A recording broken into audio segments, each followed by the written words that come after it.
Welcome back, everyone, to the RMFantasySX 2020 season. Holy crap, we are here already. I know. Feels like we were doing it yesterday. I am Chase. I'm Christian. And we are the RMFantasy SXperts. If you watched our show last year, you know the drill. You tune in every week, and what we do is we bring you stats on riders, stats on tracks. We talk about all the information that you need, and with one sole purpose, to help you maximize your points and make your picks just a little bit easier come the weekend.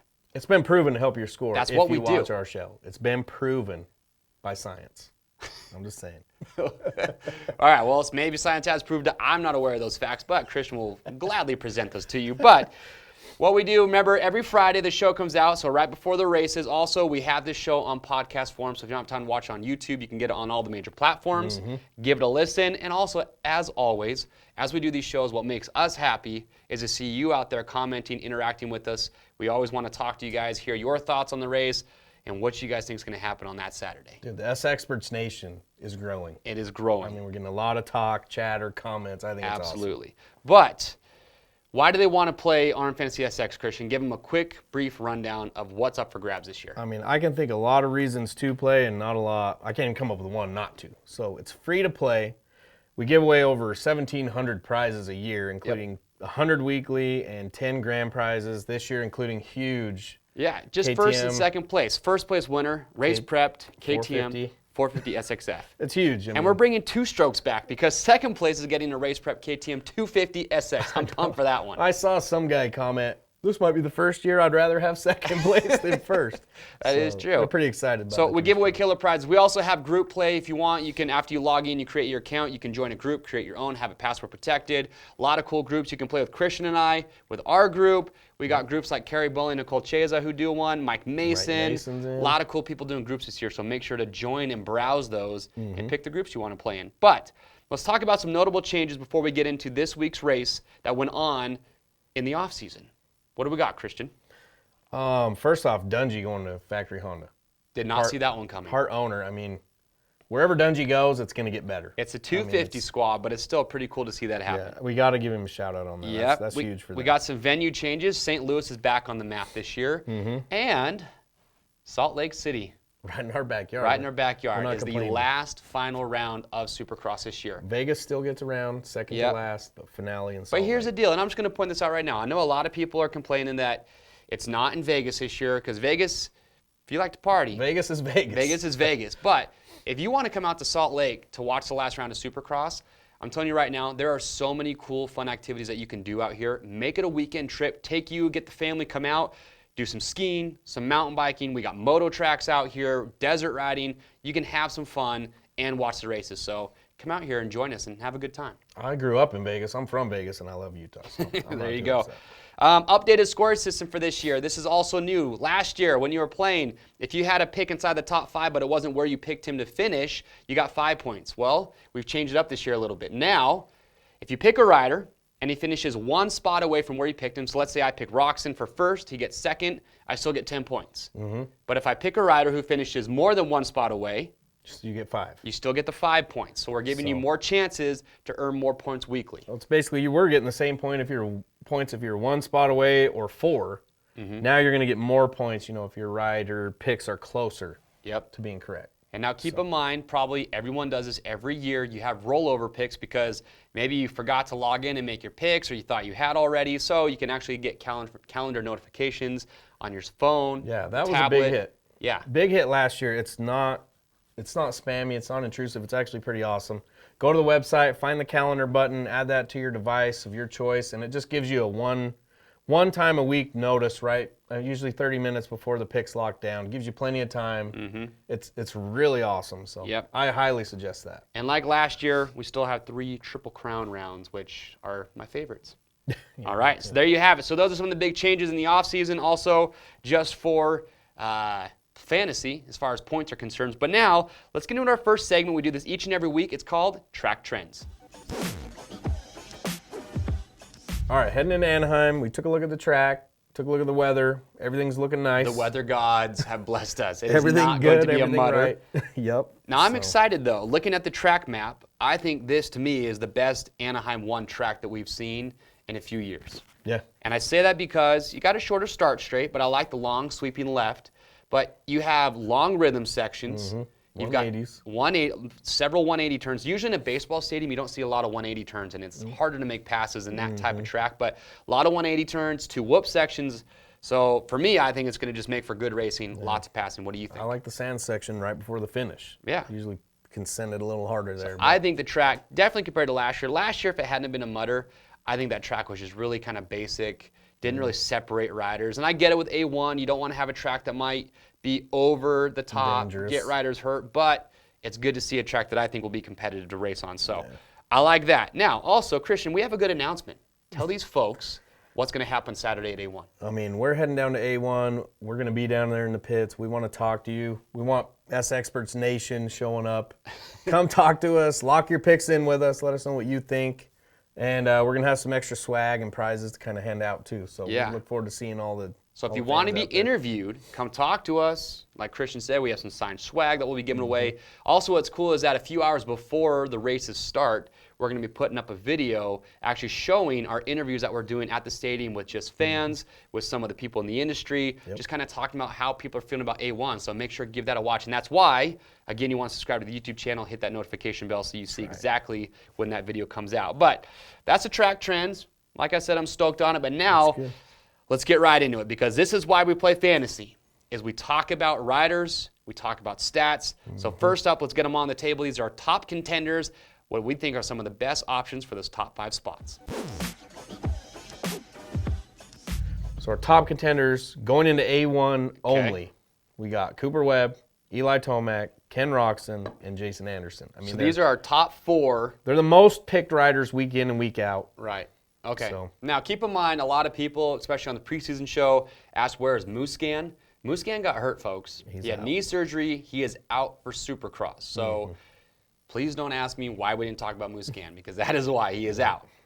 But, so these are the 4 riders, and trust me, there's other riders that a lot of people are going to have in their conversation of who should be a title contender, who should be in the mix for the win at A1. These are the riders that were the most picked consistently last year. Obviously, Anderson got hurt, but even before he was out, these are riders that are going to be mostly in everyone's top 5. And we're going to get to the other riders who we think can easily be in contention, even win the race. We're going to get to those guys next. This is just kind of our power ranking. Now, I know Feld, when they did their power ranking, which I have a little beef with, because they didn't put Webb in first. I have no idea why, honestly. If a man wins a championship the year before, he is automatically, in my opinion, just out of respect, going to be the highest power ranked rider the next year.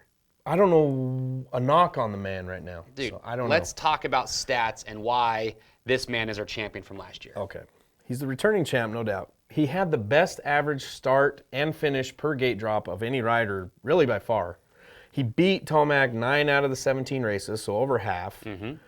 And he came back. The thing that A1 is you can't win the championship at A1, but I think he almost did last year because he started 20th in A1. Came all the way back to 5th in the mud, so that was huge. And he only finished out of the top 5 2 times all season. What blows my mind, how can you beat that? Webb had 8 hole shots to Tomac's 2. Yeah, how do you beat that? But the real question is, though, so you got all these stats that saying Cooper Webb, that's why he's a champ. You can't argue that. The real question is, though, what does that mean for A1? Because you have to go back to 2012. That was the last year that a champion from the previous year won Anaheim 1. It was Ryan Villopoto. We're coming at like 9 years of no previous winner winning A1. So and not to mention, whoever ends up winning the series just usually doesn't win A1. Right. So, I mean, he has to be favored. He finished 4th or better in the last 12 rounds. I don't know how you beat that. But does that mean he wins Anaheim 1? A1, I don't know if I pick him to win. Slow and steady. He's got that Alden Baker mentality. We've heard him say they just want to get out of there clean, get a solid result. Let's move on down top 5 here. and move on. Let's move on. Eli Tomac, the question mark. Here's his last 5 finishes at Anaheim 1. He was 3rd last year, 22nd the year before, the pants falling off, all that. 5th, a 4th, and a 20th. This man does not have a very good track record. 3rd last year wasn't bad, but we'll see. He gets all hyped up for A1, and something crazy usually happens. And he didn't win a main event till round 5 of last year, so he had a really slow start. Granted, he was on the new bike. He had the back injury coming into the season, so I expect better things out of him earlier on this year. Yeah, I picture him and Baggett kind of slow starters to the season always for whatever reason. All right. And then, like I said, he only had 2 hole shots to Webb's 8 last year. And his average start is just not nearly as good. That's, I think, kind of his Achilles tendon or Achilles heel for a lot of this is his starts are just not there. Go ahead. Tomac won 6 rounds, and the thing I took away from that was he qualified first in 4 of those rounds. Okay. So unless he's qualifying first, I'm really, it's going to take a lot for me to put him in first. All right, Mr. Ken Roczen. This is the man that I have picked to win Anaheim 1. And I know you disagree with me on this, and we'll talk about it. We all love Ken Roczen, but I just... You can't, look, I know he was sick last year. Nobody really knows exactly what's going on, but the man is just, and everyone says this, he is flying at the test track. But Roczen looks good. I think he has something to prove from last year. Last year he had the hand injury, and I think this year, the healthy offseason, he's the best Ken Roczen that we've seen in multiple years. Yeah. And I think you take that and you put him at Anaheim 1, where last year he got second. I see him winning. He's won multiple A1s. And he's really good in whoops. Not him and Malcolm Stewart, probably the 2 best whoop guys out there. Baggett's good. But I just see things lining up for Ken Roczen to win. I see him as like the opposite of Tomac, where he's had so many, major injuries. As the season goes on, it's hard to stay healthy for him. Where A1, that's going to be the best Ken Roczen we might see. You know what I'm saying? He's going to be the most healthy we can be. I mean, he started last year with 9 straight top 5 finishes. Yep. So he starts hot. Okay. But he hasn't won a race since round 2 in 2017. That's why I'm saying he's coming back. He had the first full, real off season, if you want to call it. I think he's got something to prove. Finished about 3 spots ahead of where he qualified on the West last year. Yeah, Roczen, you can't really take qualifying into too much. No. You can't overthink that too much because he doesn't always qualify fastest, but then he'll go out in the main event and just kill it. So, Jason Anderson, this guy's a little bit more difficult because obviously he only raced a couple rounds last year before he got hurt, but he was the champion in 2018. I have a weird feeling about him. He's going to come out swinging. He's had a good offseason. He's done a lot of overseas races where he's looked great. So I think last 4 finishes at A1 for him, 14, 2, 4, and 1. Yeah, so he does have a good record at A1. He comes out swinging. So, yeah, I think for Anderson, I don't know why. I know we don't have a lot to go off of last year, but I think this year with just the offseason, the preparation that he's had, I think he's going to come out swinging for A1. Yep. The thing I know with him is he rarely finishes in the spot he qualifies in. He's only done it 1 time over the last 13 rounds he's raced at. So wherever he qualifies, maybe move him a little bit up or down from there. And he's usually 1 spot behind, actually, so in standard rounds. Okay, well, there you have it. Those are the top contenders. We've power ranked them. That's why we think they should be up here on the table. But now we're going to get into it because we're going to talk about riders, like I said, that aren't up in the mix. And I know you guys are probably ready to yell at us right now. It's a whole new ball game. Yeah, but let's get into it because we have more riders to talk about. These are what we call our weekly spoilers. So when it comes to spoilers, these are big. These are riders who might not be everyone's pick for a podium, but if they win or crack the top 5, no one's going to be surprised. No. There's a couple in here that are a little bit risky, but I'll explain why. But that's the beauty of fantasy. Let's talk about it. All right, Zach Osborne. This man didn't start the season last year, so he wasn't an A1, but 3 out of the last 4 rounds last year, he finished in the top 5. Including a second. In second place in Vegas. He was strong in the outdoors. East Rutherford second. Or East Rutherford, okay, that's right. But he's on the podium in Vegas, wasn't he? I think he might have been 3rd. Yeah. 3rd, I think so. But he's looking good. Adam Cianciarulo just won the Monster Cup. He, held off Tomac. He won. His finishes in the 3 mains, 2-2-1. Yeah, and his starts were on point. So we've got him there. And then for Malcolm Stewart, what do you have? Malcolm Stewart, one of the most popular fun riders out there, no doubt. He's never cracked the top 5 in his career. Which is insane to me. The man has speed that most people can only dream of. But that speed is what gets him in trouble sometimes. I think he needs to hold it back a little bit. But 2 whoop sections, we know what he can do there. Okay. I like Malcolm. He's coming back fresh. Blake Baggett, it seems like he needs to be in there, but man, when we look at his last 3 finishes at A1 are 12, 12, 14. Yeah. That is not a record that gives me confidence for A1. Last year was a mutter, but even still he was 12 and 14 the years before. So we love him. He seems like he's just kind of a slow starter to the season. But this man has no reason, in my opinion, not to be in that top 5. He's always a good starter, has been. He just got to put it together. Definitely. Now, Justin Barcia. His last 2 finishes at A1. He won last year, was 3rd the year before. It seems like he's hot. Consistency is not the name of the game for Justin Barcia, though. No. He usually comes out strong, though, in Anaheim 1. I think he always comes out fired up. So like last year, nobody I think expected, except for Chris Kiefer. Chris Kiefer told me before the race, like, Barsha's going to win. I And I was like, crazy. whatever. But he comes out swinging. The tale of Barsha is he won A1, and then his last 3 races of 2019, 19, 17, 17. So it seems like he just kind of firecrackers out. And then the last rider I have up here is Martin Davalos. I don't understand this. I want to hear your Because reasoning. let me explain. Martin Davalos, he is a better rider on a 450. We saw that in outdoors a few years ago in Rockstar Husky. This offseason, he did some races over How many overseas. 450 riders is he older than? He's got experience, bro. He did some races overseas. Old man straight. He beat Barsha, Malcolm, and Justin Brayton straight up in every race except for the one that he tucked the front end. The man was beating them straight up, and he was nailing starts. No. Mark my words, Martin Davalos is going to be in contention for a top 5 spot Anaheim. In all respect, I mean, we all respect the guy. He's one of the fastest riders in the Won world. many 250 races and a lot of heat races. I'm mostly just surprised he's even in the 450 Okay, class so who now. would you put there? Who's your risky guy? My long shot is the rider with the best dance moves in the entire field, Aaron Plessinger. No, Aaron Plessinger needs to bounce back. He took 6th in A1 last year. We haven't really heard a lot about him. Maybe it's good, maybe it's bad, but He had that bad heel injury. there's nobody out there that doesn't want to see him in the top 5. We know he can get close. I agree with you, but his performance last year was so bad compared to what people are expecting that it's hard. I think the mud kind of favored him in A1 last year. But All right, but let's talk about how you'd rank these, because right now the order that they're sitting in is how I would rank these guys as far as do you put them in your top 5 or not?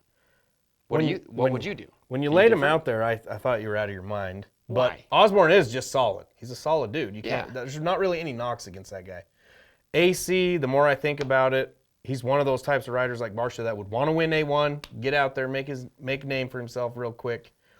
Malcolm and Baggett, I thought was bad, but 2 up sections. He doesn't really do very good at A1 historically, so I'm going to leave that there.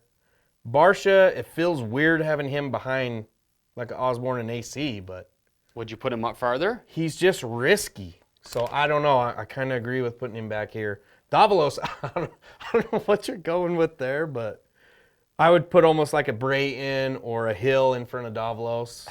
You're killing me. When I put these out here and said this is how I'd rank them, you said I was terrible and this was not I know, good. and the more you I just think agreed about it, with the me. more I think about it, I think you might be onto something here. well. This one I have a hard time with.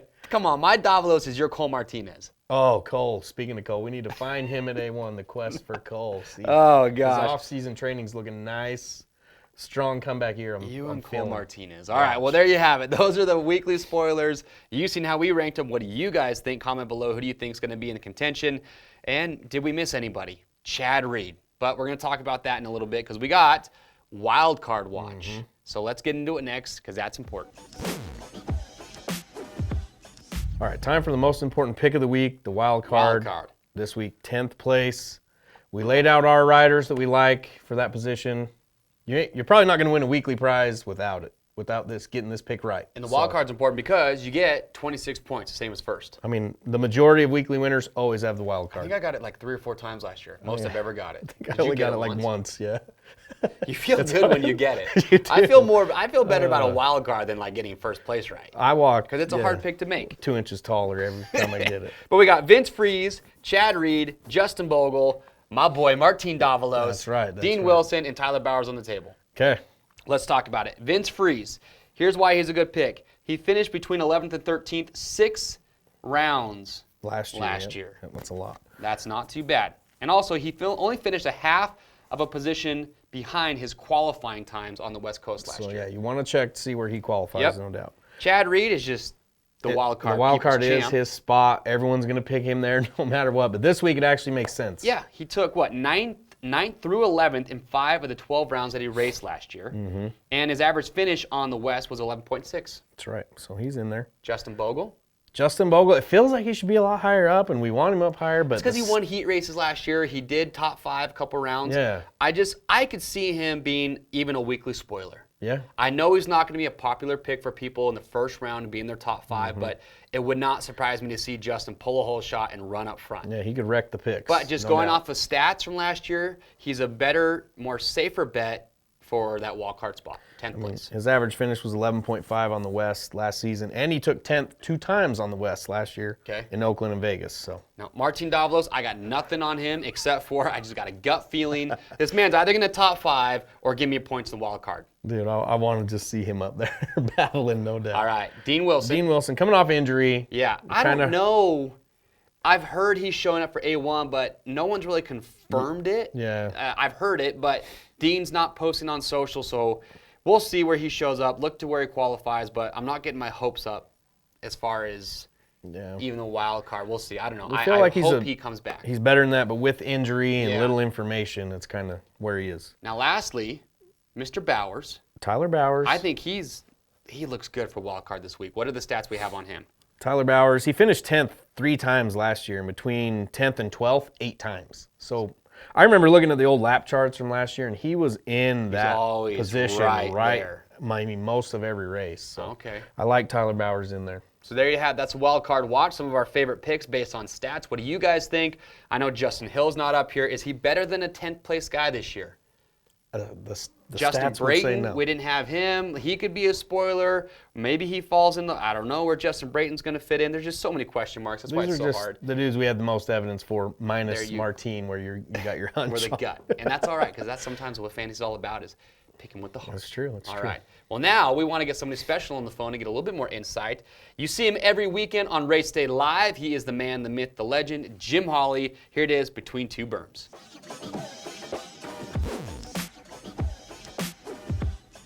All right, so we got him on the phone. It's the man, the myth, the legend, That's right. Jim Holley from Race Day Live. What's up, Jim?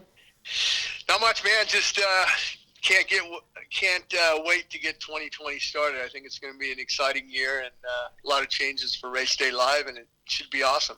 Well, Christian and I are pumped because we're going to be on Race Day Live on Saturday. That's awesome. We always love to have you guys on. Me and Daniel, we always go back and forth with you guys. We had that great rivalry last year that I ended up pulling it out at the end in Las Vegas. You know, you guys were worried, you know.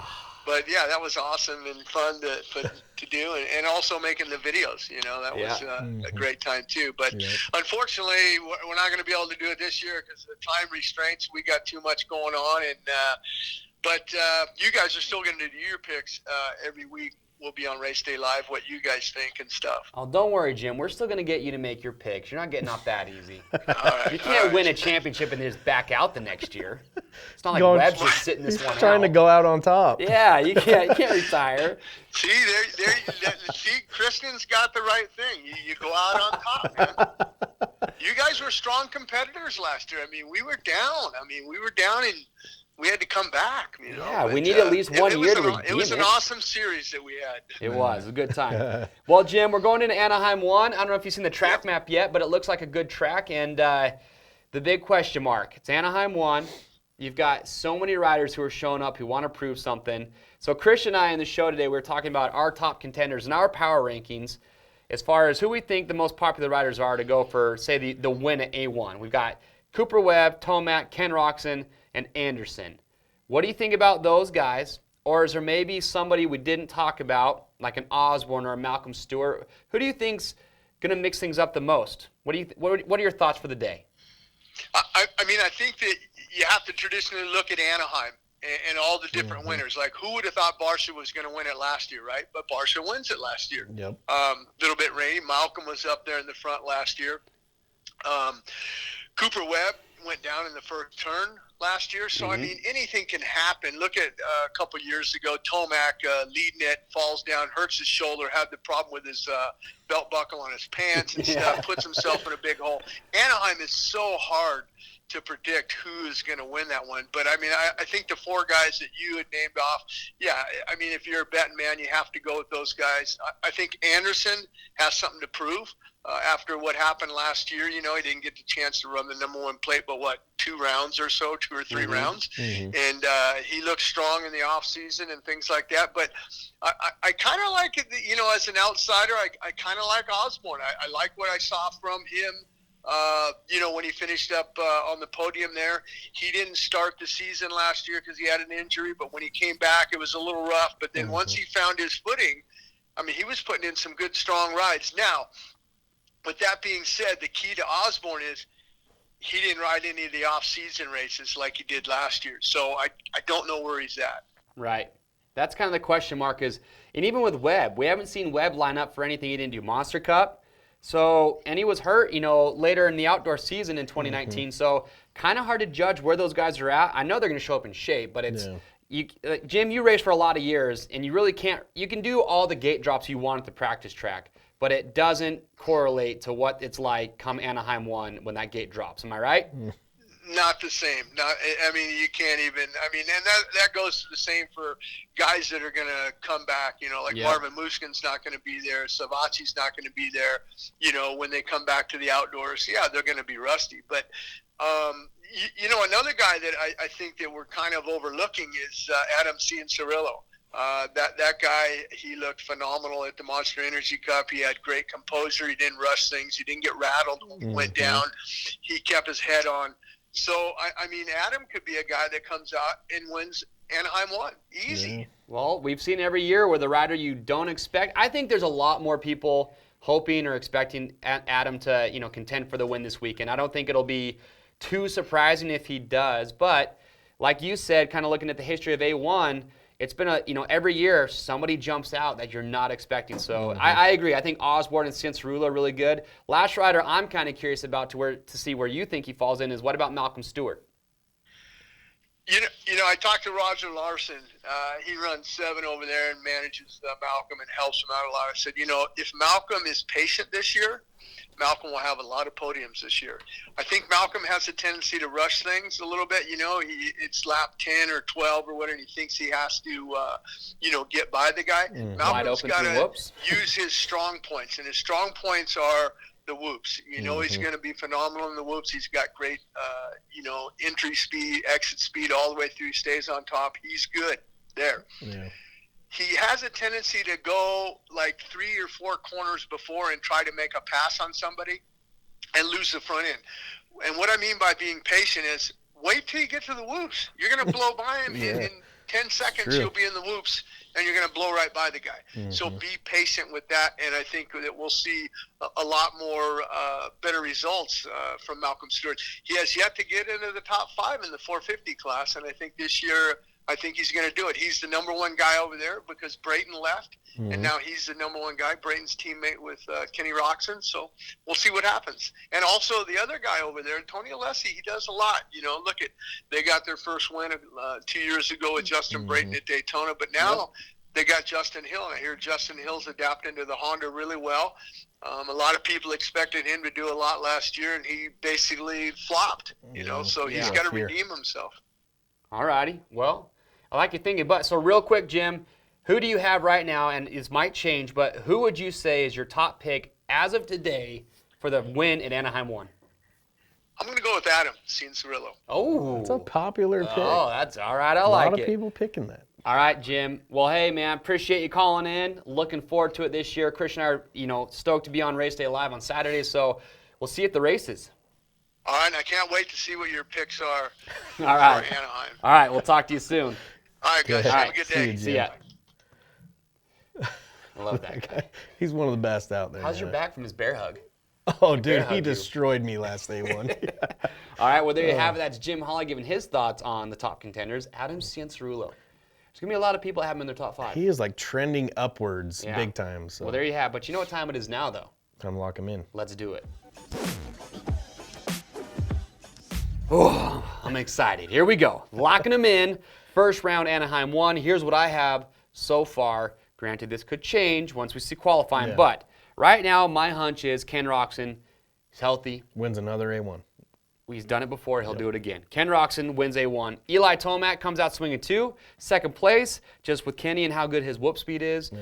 Man, I see that happening. All right. Jason Anderson, he's had a lot of gate drops in the offseason, which has been good, so I put him 3rd. Cooper Webb, you know what? He's a returning champion, but we've seen the stats. The stats don't lie. It's been 8 or 9 years since the returning champ has done it, and he has not had a gate drop all offseason, not even Monster Cup. So kind of want to see where he falls in. And then I've got Malcolm Stewart as my 5th place guy. And my wild card, putting my money where my mouth is, Martin Davalos. Martin. What do you got? I like it. What are you doing? For the win, I don't know. I kind of have a gut feeling about your boy Alambre. coming out swinging, getting that win. I'm putting Tomac in second because you know he's going to be up there. Third, Webb. Fourth, Roxon. Roxon at fourth? I think, yeah, I just got to put him there. You might regret I'm just saying, that. if any of these guys get near him, I expect them to pass him. So that's going to go off the start a lot. Fifth, I have Malcolm Stewart, 2 up sections. He's feeling as good as he ever has. And my wild card, not Martine. I'm going with Tyler Bowers, like we led on before. So Man, neither one of us got AC in there.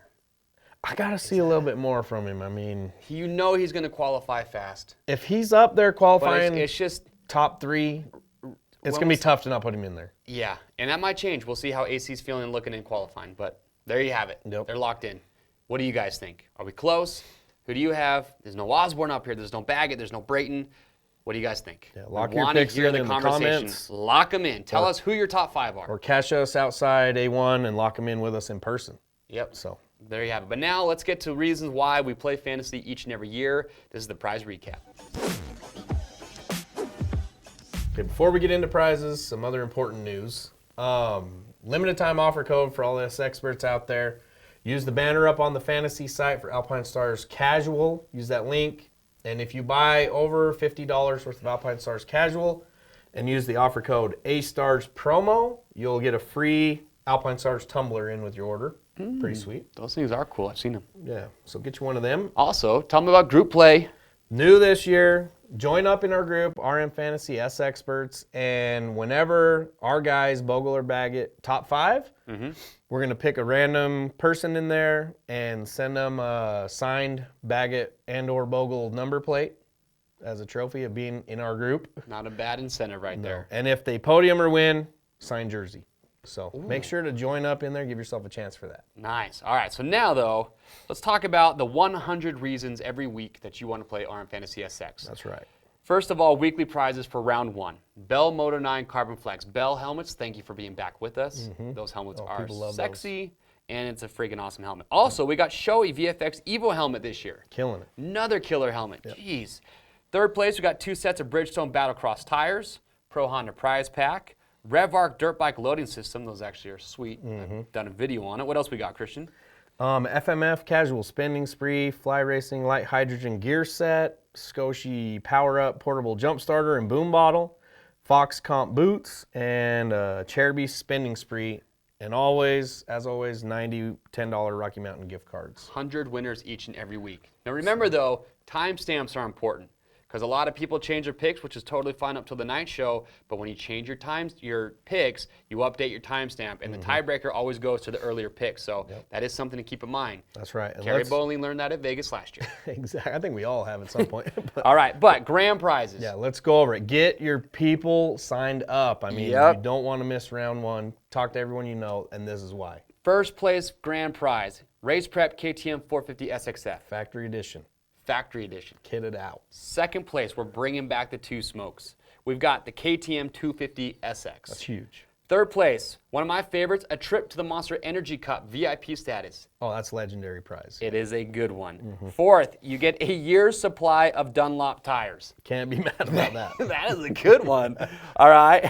Fifth place, Alpine Stars Gear and Casual Package. Sixth place, Tusk Impact Wheels and a Honda generator. Yep. These are getting better every year. Seventh place, you got Fly Racing Gear Package, Milestone Video Games, Console, TV, and the game, holy cow. Yep. Motion Pro Tools, and 10th place, Oakley Spending Spree. Yeah, you can't be mad about any of that.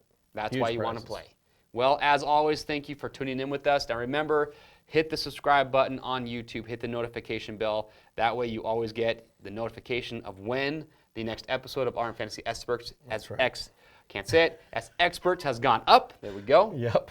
And as always, comment below, get involved with the conversation. We want to hear your thoughts. I am Chase. I'm Christian. We'll see you next week.